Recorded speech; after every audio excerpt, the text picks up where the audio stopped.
GS Tulung Agung Channel. Yes. Jangan lupa like, comment, and subscribe di YouTube ini. Berikan pada Cak Yusuf di Baik, sebelum saya jawab Mas Wiji, saya ingin memberi masukan kepada Mas Dia dan Pak Kadis ya, kaitannya sama istilah pengrajin batik, Mas. Ini coba dicari identifikasi baru. Kalau pengrajin itu kesannya orang kecil, pengrajin. Sekarang semua menggunakan industri. Jadi harusnya kalau sudah komunitas ada berapa komunitas? 11 itu harusnya menjadi industri pabrik, industri batik Tulungagung. Kenapa? Karena kata-kata industri ini mengangkat identifikasi kita ya. Kalau sampai posisinya masih pengrajin, orang melihatnya agak meremehkan dalam tanda petik ya. Oh pengrajin gitu ya. Tapi kalau industri, siapa mau pekerjanya industri adalah para pengrajin. Tapi levelnya, brandingnya adalah industri. Bapak tahu kalau masuk ke Tulungagung sebelah kiri, apa namanya itu? Kiri perbatasan itu? Apa pabrik itu? Kalau gula? Bukan. Kediri. Ngadiluwe, ya. Ngadiluwe ya. Itu ada plang besar di depan namanya industri pohon. Jadi kampung industri pohon. Itu ternyata apa yang terjadi? Di situ pohon-pohon besar-besar semua yang tidak bisa dikalahkan oleh batu.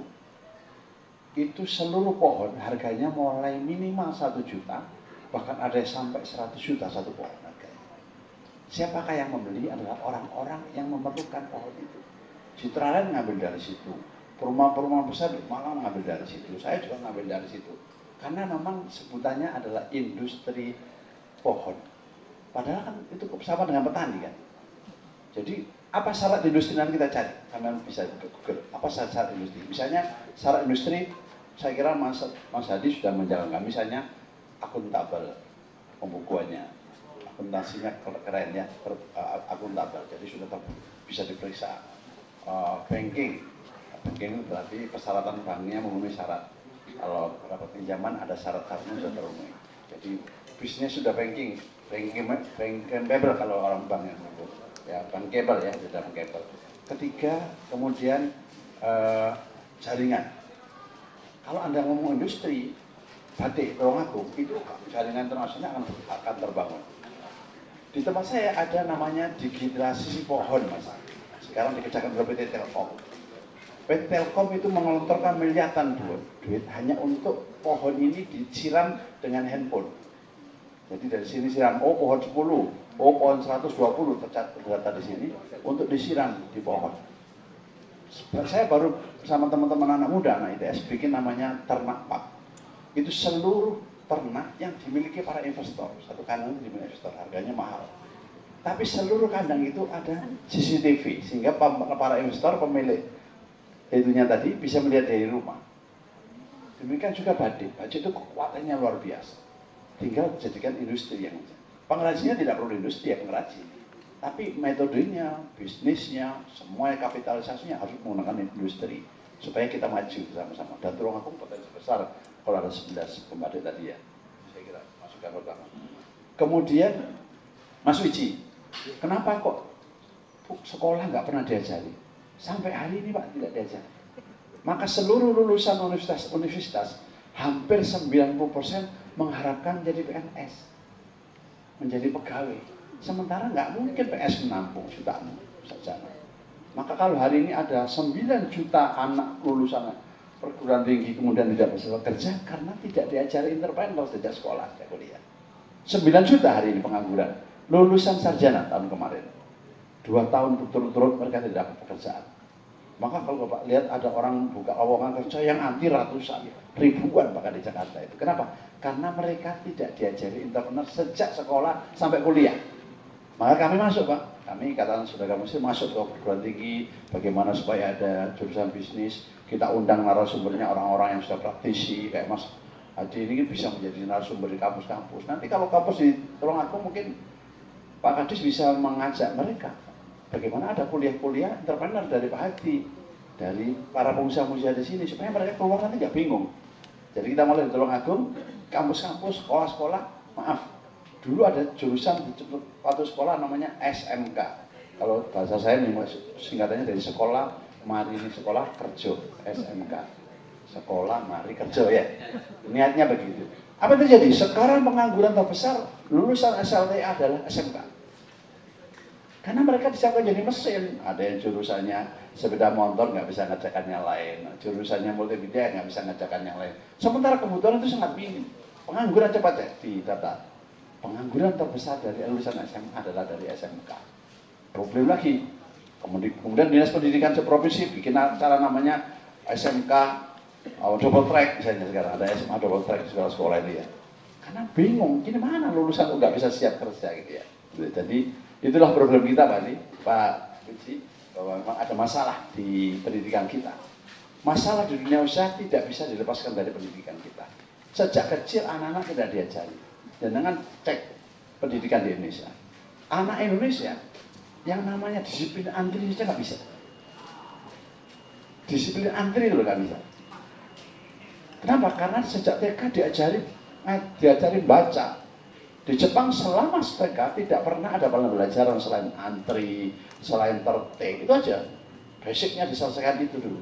Maka masuk ke industri agak berat karena memang tidak ada disiplin sekolah. Jadi ini problem sendiri. Nanti masih Pak Wan bisa diskusi pendidikan sendiri ya. Itulah problem kita di dunia pendidikan Mas. Jadi tidak ada pelajaran entrepreneur sejak SMA ataupun perguruan tinggi ya. Tidak ada. Minim kalaupun ada, minim. Misalnya jurusan ekonomi UNER, teman saya tanya Pak Rektor, ternyata jurusan ekonomi yang banyak maju itu adalah jurusan manajemen, bukan jurusan bisnis. Bisnis baru S2, M-nya itu bisnis. Karena memang mereka tidak diajari bisnis tadi ya. Jadi ini menjadi problem kita ya. Maka seperti Mas Wiji bingung, gimana ya, kok bisa bisnis cepat? Maaf, contoh misalnya saya 6 tahun, 5 tahun, ya bisa sangat cepat. Mas Wawan bisa lihat Mas Wiji. Kenapa? Karena saya punya coach atau punya guru atau punya orang yang membimbing kita. Dan tidak harus orang, bisa belajar dari internet, bisa belajar dari buku. Jadi coach itu tidak harus orang, ya bisa kita baca. Coach itu bisa kita baca. Nah ini menjadi pedoman kita, ya kan. Tapi saya karena sudah pengalaman wartawan 10 tahun, saya dulu di dunia pendidikan 10 tahun. Maka saya ketika bikin perusahaan pertama kali yang saya angkat adalah seorang yang namanya akuntan pabrik. Udah, saya ketat diawasi, pembukuan saya diawasi, nota diawasi, akuntan pabrik Mas berat. Saya bayar 150 juta per tahun. Saya juga membayar konsultan perusahaan. Semua orang anggap saya gila. Justru ini gendeng, nggak ada duit, saya bayar sama kayak. Karena saya merasa bahwa akan besar. Sehingga harus disiapkan sejak dini. Maka kalau sama nggak usah bayar akuntan pabrik, cari ada orang yang bisa pembukuan. Nanti bankable-nya gampang. Saya lakukan itu karena saya tidak bisa. Kalau saya awasi sendiri, saya garap sendiri, ya pasti lama. Maka saya angkat konsultan perusahaan untuk melakukan reformasi, melakukan langkah-langkah di dalam langkah perusahaan. Dia yang punya pedoman-pedomannya. Akuntan pabrik saya angkat untuk mengontrol keuangan, karena kita ini punya lemah ya. Yang mungkin tadi pertanyaan berikutnya adalah bahwa kita ini gak kuat poso. Banyak pengusaha itu gak kuat poso. Jika itu gede wis guayane gak karu-karuan ya. Tidak kuat puasa itu banyak sudah. Gagal itu karena gak kuat puasa. Tidak kuat puasa terhadap ya, baru mulai saja. Sudah mobilnya ganti, sudah punya keinginan-keinginan yang enggak itu karena mereka gagal memanage dirinya karena tidak puasa. Jadi ada sebuah buku Mas Wawan di Eropa sedang terkenal sekarang, judulnya Delay Gratification. Buku ini meneliti terhadap 100 tokoh dunia yang sukses. Ternyata di antara 100 tokoh dunia sukses di dunia ini semuanya merubah atau melakukan namanya delay gratification, yakni menunda kebahagiaan. Diurut-urut buku itu sampai terakhir saya baca, ada satu kalimat yang sebenarnya adalah karya kakek nenek moyang kita, namanya prihatin. Nah itu hilang sekarang. Prihatin itu hilang. Saya pakai, saya prihatin, ngapunten. Saya ketawain teman-teman saya di ISMI itu, si opo juragan mobil kok elek itu, biarin aja, saya nggak penting. Karena saya menggunakan kakek saya itu prihatin atau tirakat kalau dalam bahasa itu, bahasanya Mas Wawan, tirakat. Seluruh perusahaan itu semua tirakat, Pak. Saya pernah ketemu yang punya TP, yang Plaza dan Pakuan itu ya.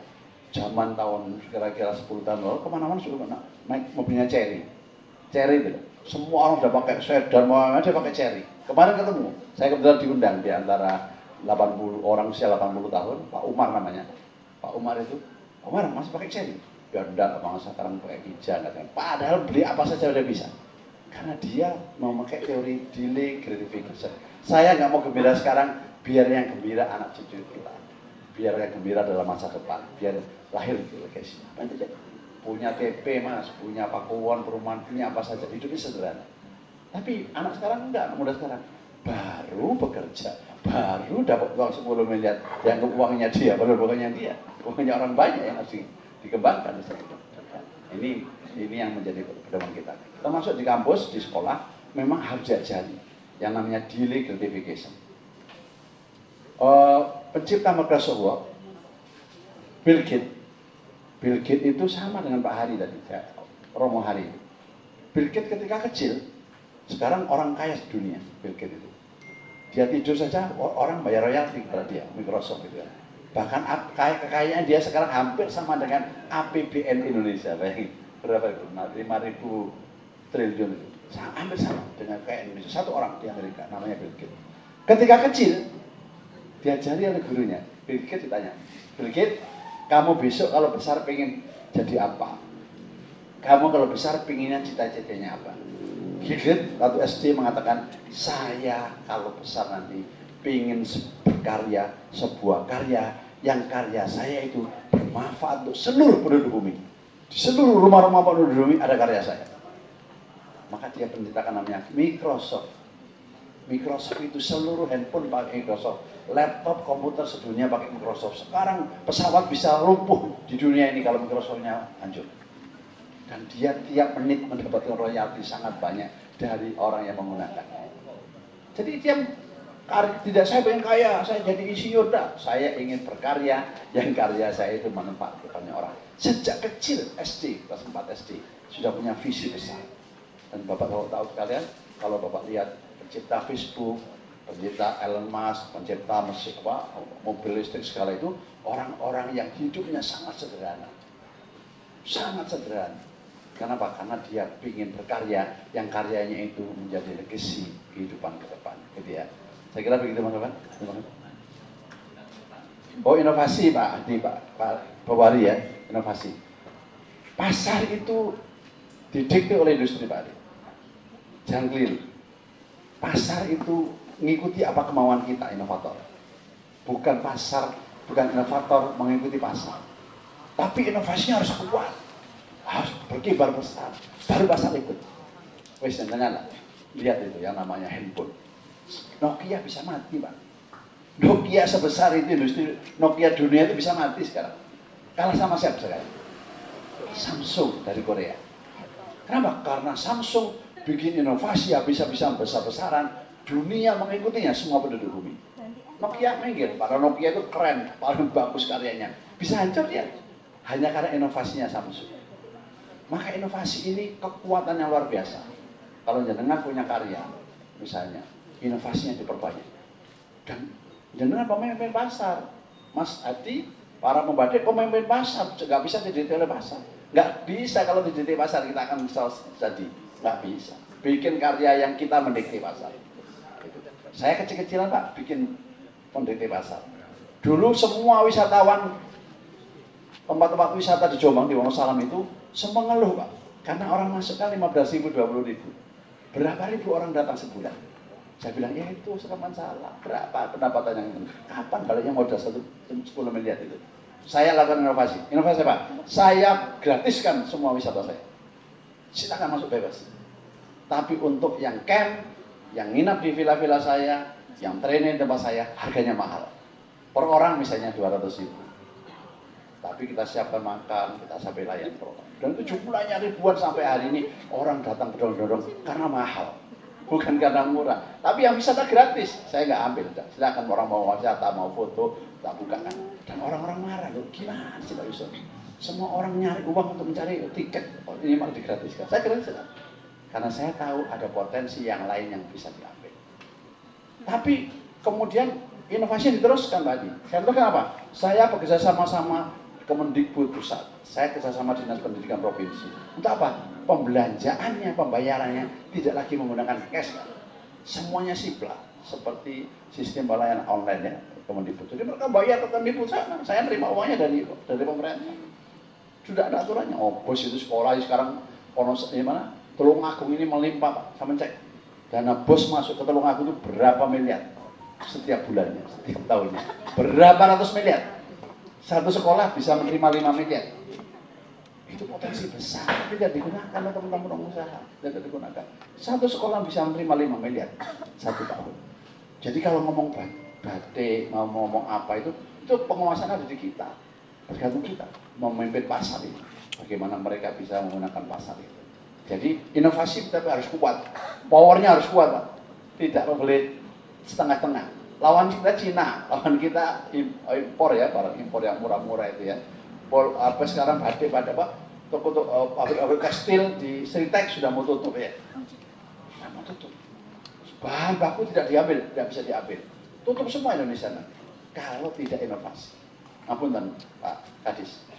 Dulu zaman Pak Harto, maaf, Orde Baru melarang semua orang asing mendirikan pabrik di sini. Kenapa? Bukan dalam rangka kita melakukan apa, tapi melindungi masyarakat. Jadi dulu Pak, saya contohkan coklat nih, ini tanaman coklat nih. Itu di Jember, di Situbondo dibeli per kilo itu 15.000 Pak. 15.000 dulu ya. Kemudian diambil oleh Malaysia, diolah di Malaysia sama Singapura, dijual menjadi bahan baku, harganya bisa sampai 45.000. Diolah lagi dikirim ke Singapura, ke Malaysia, ke Amerika, jadi coklat, jadi permen itu per kilo menjadi 450.000 kilo yang sama. Kita hanya 15.000. Tapi di Amerika per kilonya menjadi 450.000. Kenapa?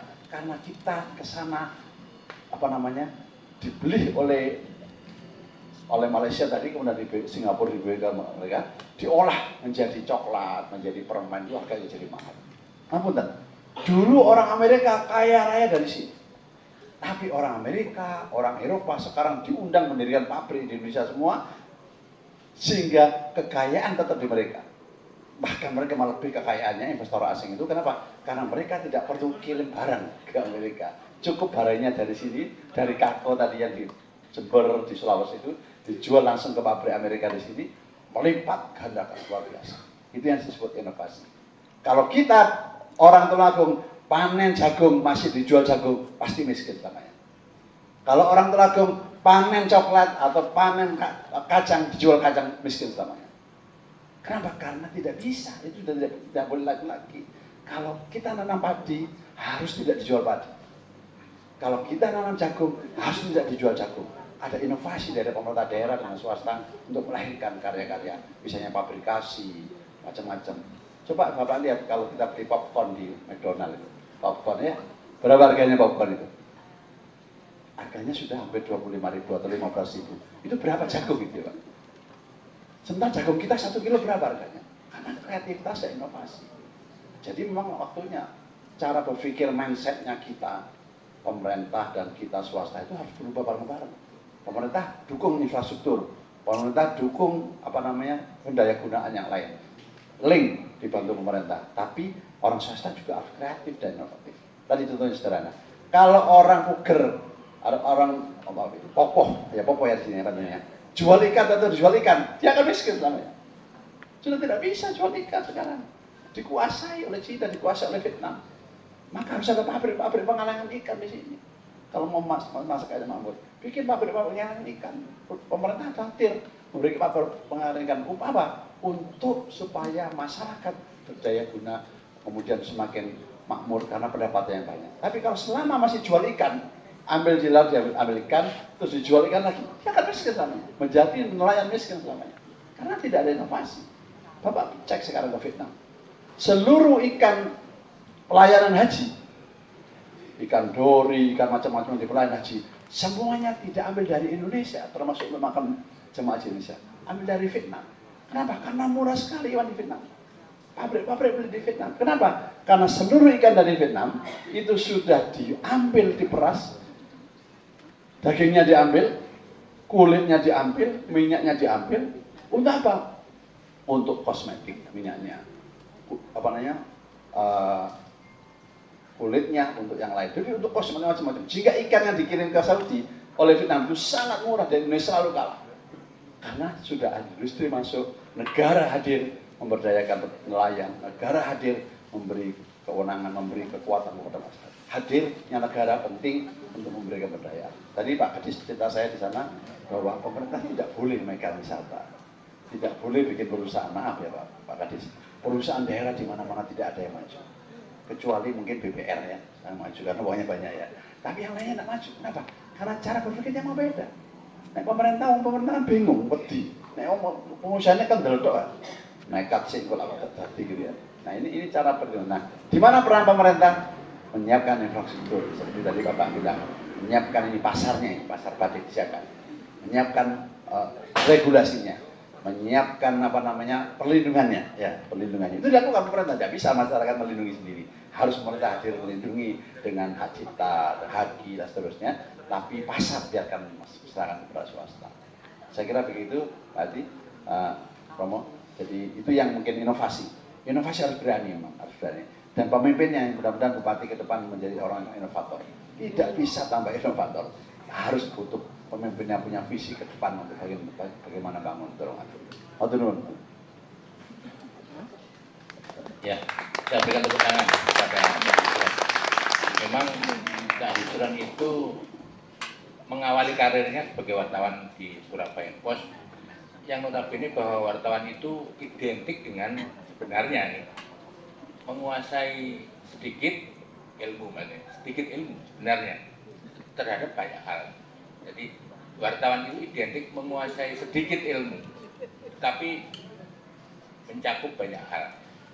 Oleh karena itu tentu dalam hal ini berbeda dengan akademisi, misalkan doktor itu kan menguasai banyak terhadap sedikit hal kan gitu.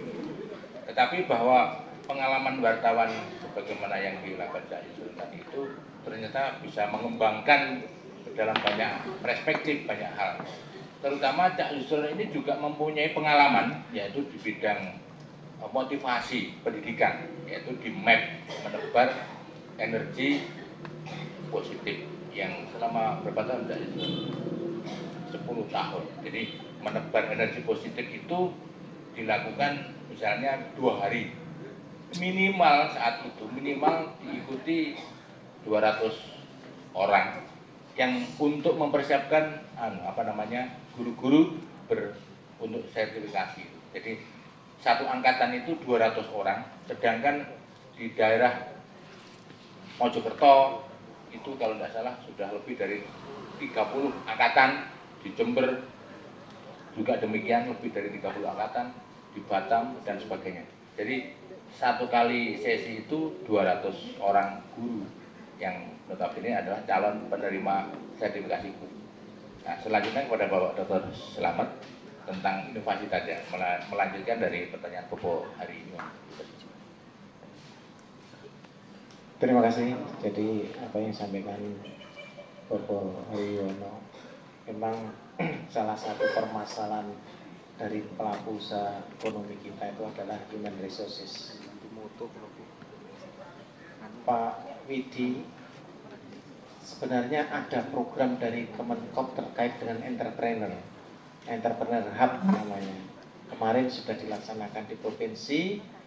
Kita juga diminta untuk mengirimkan, jadi entrepreneur hub kalau dalam konteks keekonomian memberi ruang tatap muka antara buyers dengan produsennya. Nah, setelah itu ada business matching yang namanya Pak Yusron. Ada business matching di situ. produk apa yang dimiliki oleh produsen untuk dihadapkan pada bias-bias yang potensi di situ. Itu kita kemarin mengirim 5 Pak Widi. Jadi dalam upaya, sekali lagi dalam upaya mengembangkan pemberdayaan pelaku usaha mikro yang ada di Tulungagung. Jadi memang kondisi-kondisi itu, di samping itu kita juga beberapa hari kita punya bermacam-macam program kegiatan diklat BIMTEK, dan kita punya konsultan namanya di pusat layanan umum usaha terpadu itu di Ngantur. Itu kita menyediakan 4 konsultan yang berkaitan dengan koperasi dan usaha mikro. Namun demikian test case kita kalau kita mau berbicara koperasi sekarang, Pak Wawan, seperti yang didahulukan dulu itu. Jadi founding father kita Pak Muhammad Hatta itu bilang dengan koperasi maka kerukunan dan silaturahmi itu bisa ditumbuh kembangkan, dengan asumsi bahwa untuk mendirikan koperasi itu minimal 20 orang. Itu filosofinya, di situ ada silaturahmi. Sekarang apa yang terjadi? Dengan adanya undang-undang Cipta Kerja, sekarang mendirikan koperasi itu 9 orang aja sudah bisa. Artinya apa? Kita secara tidak langsung sebenarnya keekonomian kita, kalau analisa pribadi saya, itu memang diarahkan ke ekonomi liberal. Sudah masuk ke liberal. Mau tidak mau, bisa tidak bisa. Sekarang dengan adanya pendirian koperasi 9 orang pemodal, saya punya uang, nunjuk 8 orang sudah jadi. Itu yang terjadi sekarang, Pak. Jadi itulah seperti yang disampaikan oleh Bapak Lami tadi juga. Itulah salah satu dari keekonomian kita yang harus kita harus berperang di situ.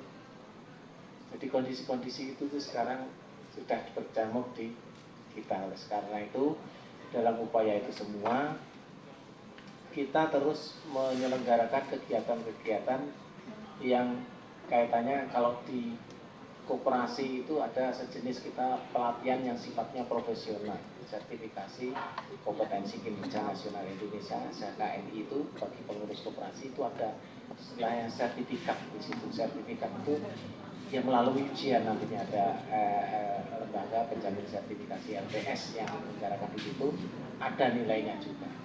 Dengan harapan yang mengelola koperasi nanti itu benar-benar profesional. Karena kalau kita berbicara koperasi di Tulungagung ada 1.400 sekian, volume usahanya sudah triliun, Pak, 1,1 triliun. Itu hal yang sangat luar biasa. Namun demikian di balik itu juga ada dinamika yang perlu kita benahi di situ, karena sekali lagi human resources itu yang kata kuncinya. Dan inovasi-inovasi kita juga sudah sebenarnya menerapkan itu semua. Kita main di digital marketing juga salah satu upaya untuk, katakanlah kalau istilah tagline-nya itu usaha mikro naik kelas, itu digital marketing itu semua itu kita sudah laksanakan. Sekali lagi yang kita hadapi memang sekarang tembok besar ini, Pak Cak Yusuf, tembok besar itu harus kita hadapi. Tadi diskusi juga dengan Pak Hadi juga, kalau nanti launching ini kita juga sangat menyadari, harapan kami, planning kami dengan adanya launching batik lurik ngerowo ini, kami ingin benar-benar memproteksi keberadaan teman-teman wastra batik yang memproduksi ini. Jadi kita proteksi sehingga kita luncurkan pendaftaran HAKI, ya, HAKI di Kemenkumham. Di sana juga sudah turun. Terus nanti untuk sistem strategi pemasarannya kita satu pintu, namanya di Dekranasda. Harapan kami membelinya semua di sana. Tapi sekali lagi kami juga sangat menyadari keberadaan pasar. Pasti namanya plagiat itu juga kita tidak bisa mengantisipasi. Dan demikian ada strategi-strategi yang kita prioritaskan bahwa nanti prioritasnya adalah ASN harus wajib membeli, terus lembaga vertikal perbankan dan sebagainya juga harus membeli, sehingga dari situ perputaran minimal teman-teman 20 orang yang memproduksi ini sudah ada gambaran secara keekonomian. Kami menyadari penuh bahwa setelah launching, katakanlah dalam waktu rentang 1-2 bulan, itu pasti ada pemain lain yang akan bermain di situ. Oleh karena itu, ini memang pasar global yang mau tidak mau, bisa tidak bisa harus kita lalui. Jadi intinya pemberdayaan sumber daya manusia itu sebagai kunci untuk kita berperan di pasar global. Itu Pak. Terima kasih.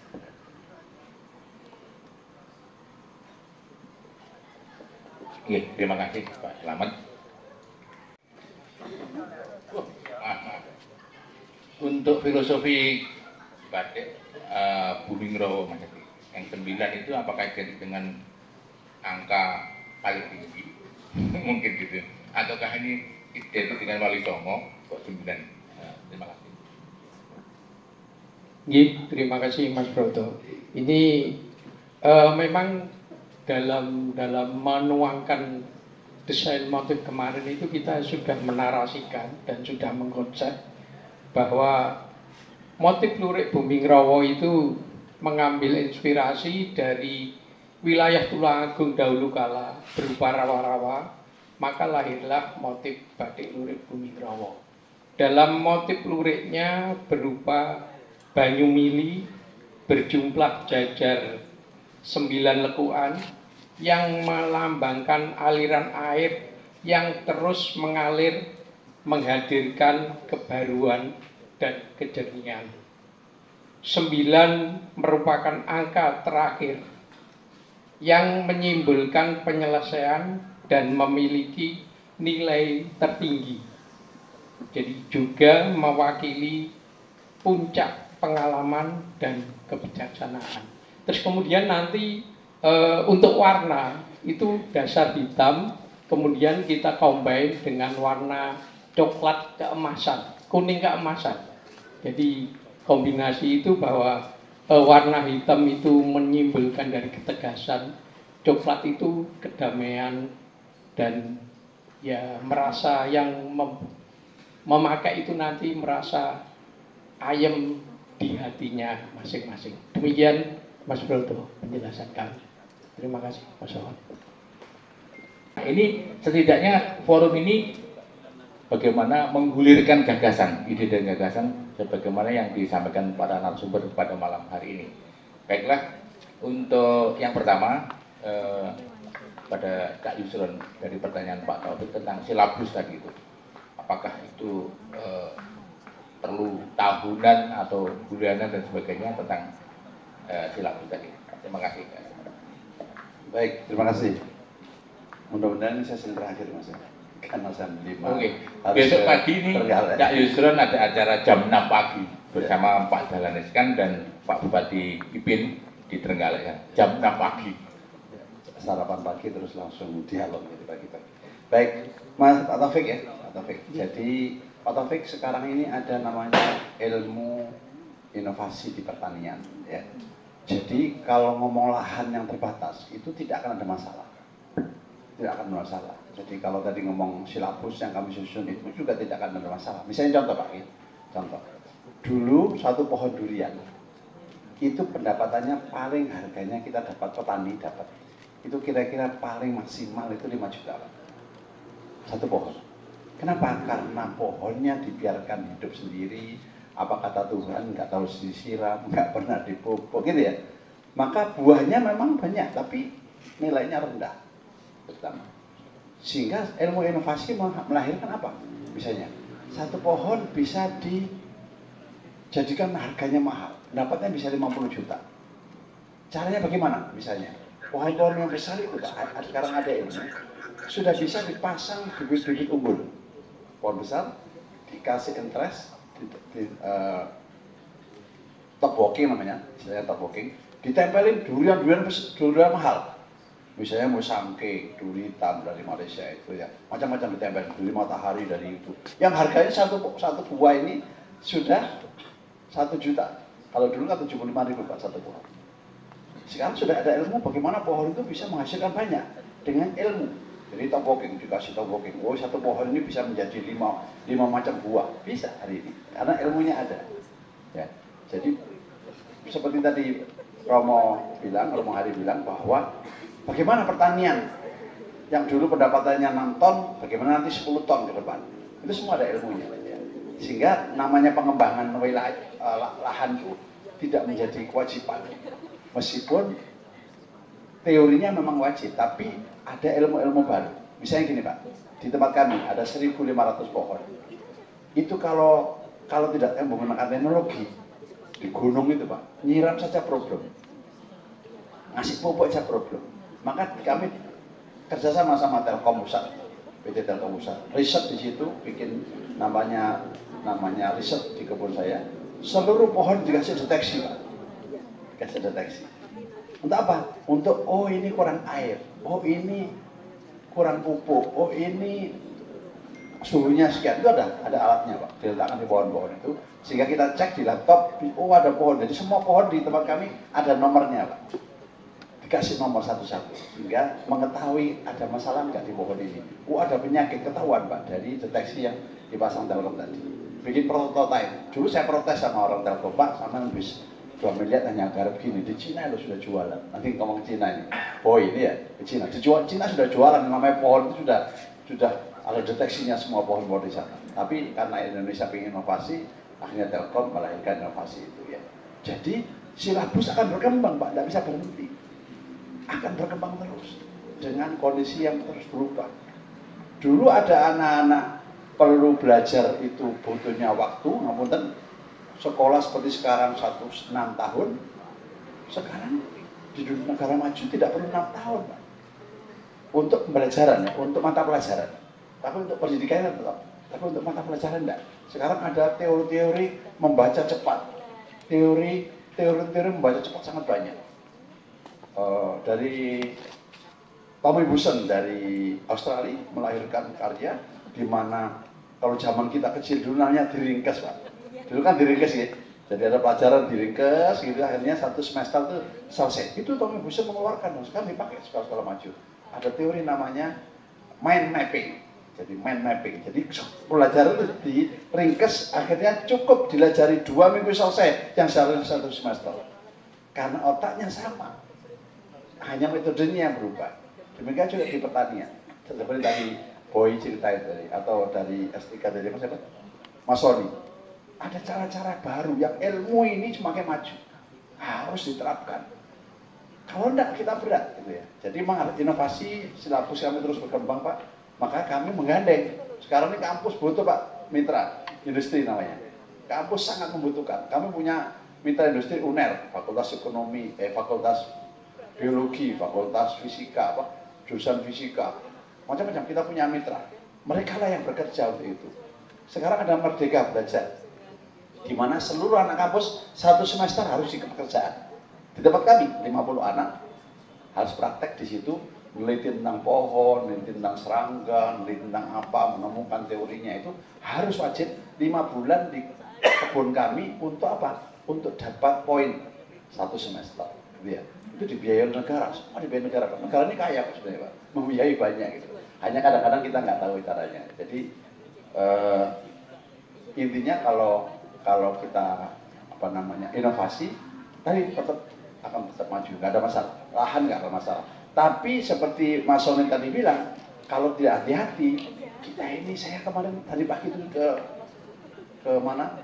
Damping itu luar biasa Pak. Yang namanya Tulungagung itu saya dapat cerita. Apa namanya pohon lama itu Pak? Apa boleh saya? Fosil. Nah, ternyata fosil di Tulungagung itu luar biasa. Fosil-fosil besar yang pohon kemudian usianya ratusan tahun sekarang sudah menjadi kayak keramik kan ya. Tapi itu dari Jambi kan. Sebagian sumbernya ya, bukan dari sini ya. Didatangkan dari Jambi. Oh, dari Jambi ya. Tapi itu kan luar biasa ya. Yang ngolah sini tapi. Oh, yang ngolah sini ya. Jadi luar biasa Indonesia ini kan ada fosil-fosil yang bisa dipelajari. Jadi terus berkembang. Jadi prinsipnya kita bikin silabus tidak boleh berhenti Pak. terus berkembang. Maka kami punya pakar, Pakarnya cari, Pak, ngapunten Pak, saya ini ahli mencari pakar yang nggak mau dibayar. Kalau perlu dia bayar kita gitu. Kenapa? Karena mereka membutuhkan praktekkan ilmunya. Dia nggak punya ilmu itu nggak teruji. Profesor itu guru besar itu nggak akan teruji kalau ilmunya belum diuji di lapangan gitu ya. S3 belum teruji, dokter itu kalau belum teruji di lapangan ya. Jadi itu salah satu ininya Pak sebenarnya. Oke. Kemudian Mas Boy, semangat nasionalismenya tinggi ya. Bagaimana nanti Pak Kadis yang menjawab ya, Pak Taufik ya. Melegalkan apa tadi? Plagiasi ya, menarik ini kalimatnya menarik. Cuman kan ada ATM Mas, amati, tiru, modifikasi. Itu dilakukan oleh orang Indonesia, jago orang Indonesia itu, jangan dianya Cina. Orang Indonesia jago, tidak ada orang servis handphone selain di Indonesia, tidak ada. Di dunia ada handphone rusak dibuang Mas. Handphone itu tidak ada perbaikan. Di Indonesia itu ada perbaikan, di setiap kota ada perbaikan handphone, tidak ada di dunia ini. Tidak ada di dunia ini perbaikan fotokopi itu tidak ada. Indonesia itu fotokopi semua yang diwandani kena. Jadi orang Indonesia hebat. Tapi kenapa kok Cina maju? Karena Cina itu negara komunis yang kekuasaan masih negara. Kekuasaan dipegang oleh negara.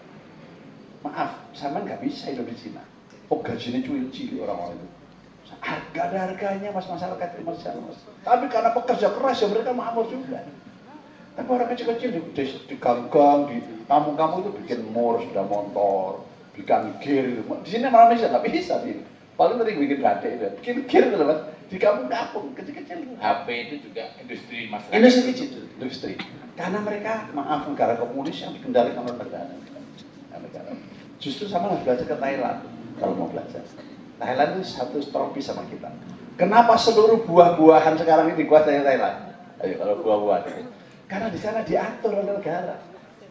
Sama kalau ke Thailand, saya pernah sama kunjungan ke Thailand. Di Thailand itu tidak boleh mas nanam campur. Kalau desa ini menanam nangka, desa lain nggak boleh menanam nangka. Di sana harus buah lain, apel. Di kabupaten lain diatur oleh negara semua. Maka tidak ada yang namanya seperti Indonesia. Di Batu kalau panen susu sampai susunya dibuang. Banyak mas di Batu itu susunya melimpah-limpah buat di sungai. Ya. Namanya apelnya Batu itu sekarang itu dipakai makanan ternak sekarang. Mana ada apel Batu beredar? Kan dipakai makanan ternak. Karena negara tidak hadir. Kalau di Thailand negara hadir. Sekarang yang namanya Indofood, singkong itu terbesar bahan bakunya bukan dari Indonesia. Tapi dari mana? Dari Thailand. Kenapa? Karena singkong tata kelola penanamnya diatur. Kabupaten ini menanam pada hari ini, bulan ini, kabupaten lain menanam bulan-bulan ini. Diatur oleh negara. Negara ngatur. Dinas Pertanian itu, negaranya itu ngatur. Sehingga tidak ada namanya singkong panen bareng, kemudian besok nggak ada. Saya tanya Pak Franky Weliran, bosnya Indofood. Kenapa Pak ambil dari Thailand? Kita kan negara singkong. Nggak bisa Mas Yus. Kenapa? Karena di sini habis panen nggak ada singkong. Karena panennya bareng orang nggak ada singkong. Tidak diatur oleh negara. Bagaimana nanam ini diatur? Sangat diatur mas.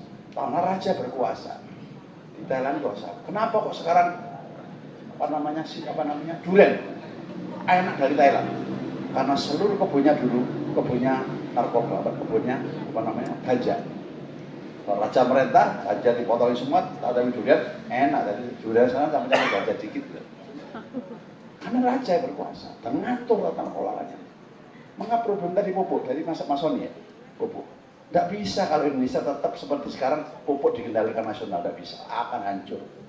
Pupuk harus dikendalikan oleh kabupaten. Namanya lokal dikendalikan. Kalau pupuk nasional nggak bisa sekarang hancur. Apalagi kalau Mas Wawan belajar.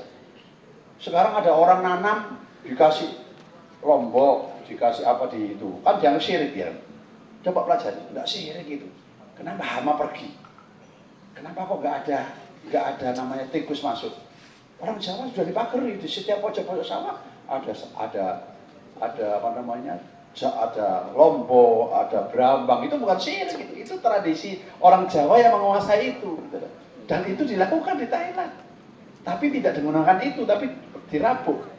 Dan siapa yang menciptakan rabuk-rabuk di sawah-sawah di Thailand adalah insinyur dari Indonesia, lulusan IPB. yang di Indonesia nggak dipakai oleh Raja Thailand. Nah ini problemnya. Jadi kalau pertanian tadi tidak, negara masih terlalu campur, tidak membiarkan pasar seperti Mas Sony bilang tadi, ya tetap akan nggak bisa. Oh sekarang harga dikendalikan negara semua, pupuk dikendalikan, terutama pupuk ya, ini tidak bisa, harus pasar bebas ke depan pupuk itu dikendalikan regulasinya diatur saja, tapi tidak boleh seperti sekarang. Sekarang pupuk sulit Pak, semua petani nangis soal pupuk. Padahal pupuk lokal bisa bikin, kalau bisa bikin pupuk sendiri, kenapa tidak? Oh kita punya melimpah kata Mas Sony tadi. Problemnya tidak diizinkan. Coba bikin pabrik pupuk, ya ditangkap pasti ya. Menjual bawa karung, saya pernah teman saya bawa karung. Sekarang pupuk kan banyak cair Pak, itu dikirim cair di jalan, ditangkap polisi karena nggak ada izinnya. Nggak bisa kan? Plagiasinya itu kurang dilegalkan. Oh plagiasinya nggak dilegalkan gitu. Ya monggo, itu pendapatnya Mas Boy. Jadi karena plagiasinya nggak legal. Nggak usah plagiasi Mas, karya orang sendiri saja, tapi dikasih kebebasan, dikasih aturan-aturan yang lebih longgar lah gitu ya. Jadi Mas Boy jangan minder dengan orang Indonesia ini. Orang Indonesia ini jago, nggak usah plagiasi Mas. Orang Indonesia itu hebat-hebat. Problemnya tidak dikasih ke tempat. Siapa yang menciptakan mobil listrik pertama kali di Indonesia? Ada, ditangkap polisi. Orang Nganjuk sama orang Jogja itu ditangkap. Sekarang mobil listrik semua. Dulu nggak boleh, dulu ditangkap. Padahal sekarang dulu dikecam ketika mau mobil kecelakaan di Magetan dia. Mana? Ditangkap padahal sekarang. Kalau punya SIM, belum ada izinnya, ditangkap padahal sekarang. Itu Menteri BUMN.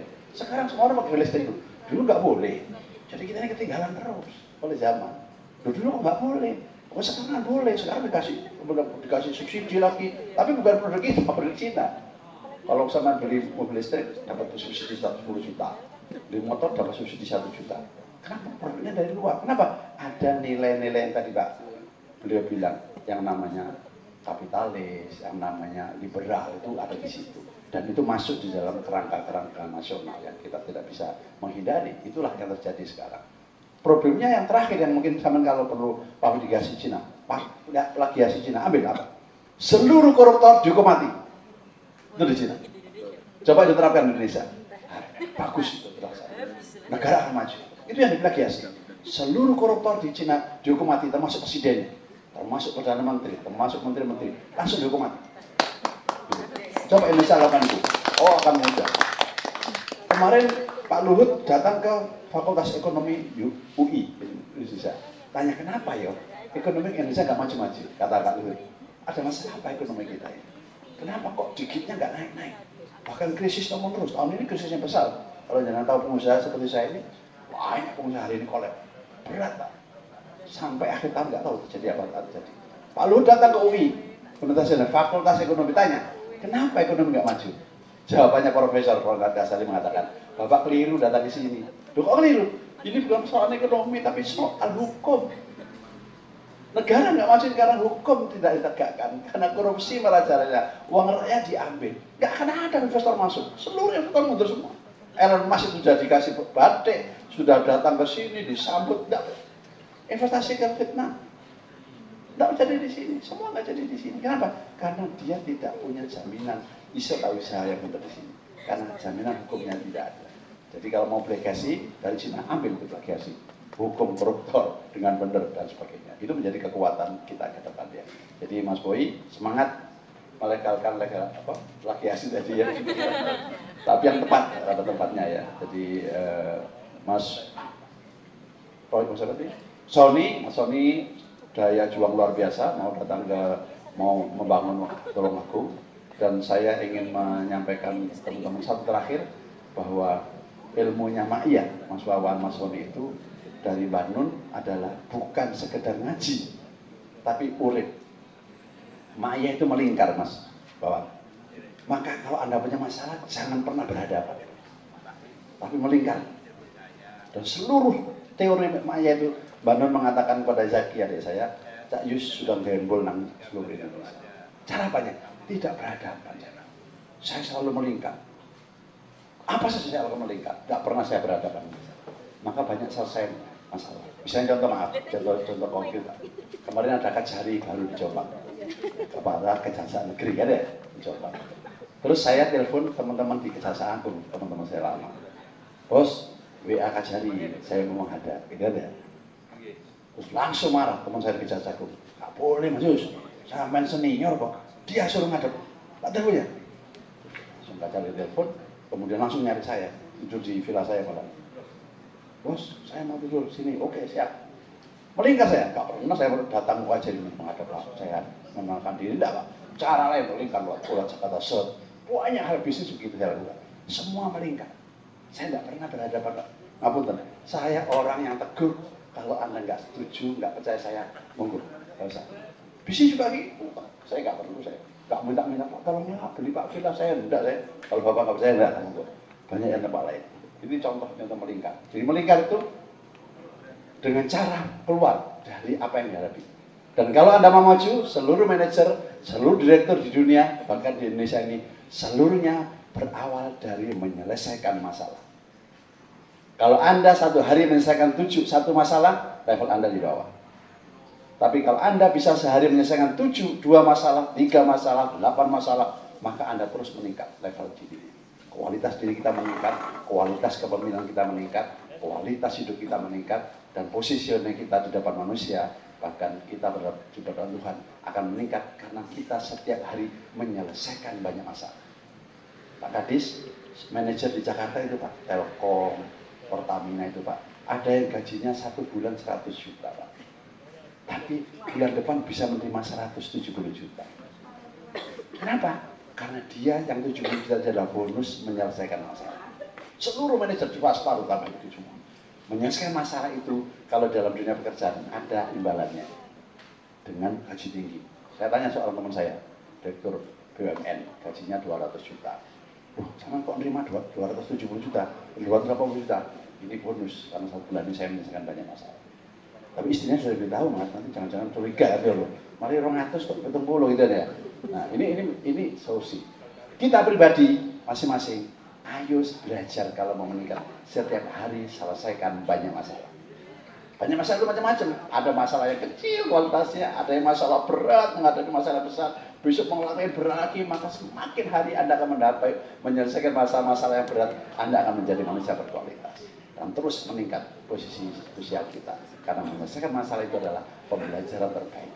Tapi kalau tiap hari nama masalah, otomatis kita juga turun.